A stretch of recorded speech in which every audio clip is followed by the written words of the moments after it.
আগের দিন শুধু মিরর দিয়ে একটা ইয়াররিংস বানিয়েছিলাম, আজকে শুধু মিরর দিয়ে একটা ফিঙ্গার রিং বানাবো। তার জন্য লাগবে একটা শক্ত প্লাস্টিকটাকে এইভাবে চৌকো করে কেটে নিতে হবে। এরপরে এর মধ্যে আঠা দিয়ে আমি বরফি শেপের মিররগুলো একটা একটা করে বসিয়ে দিচ্ছি।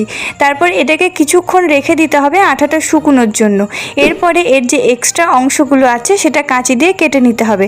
খেয়াল রাখতে হবে আঠা শুকোনোর পরেই যেন এই জায়গাগুলো কাটতে হবে, না হলে মিররগুলো প্লাস্টিক থেকে ছেড়ে বেরিয়ে যাবে। এরপর কিছুটা কলিন নিয়ে আমি মিররগুলো পরিষ্কার করে নিচ্ছি যাতে এর মধ্যে আঠার দাগগুলো উঠে যায়। এরপরে একটা অ্যাডজাস্টেবল রিং বেস নিয়ে এর মধ্যে লাগিয়ে দিচ্ছি, আর এটাকেও আঠাটা শুকোতে কিছুক্ষণ টাইম দিতে হবে, তাহলেই আমাদের ফিঙ্গার রিংস একদম রেডি।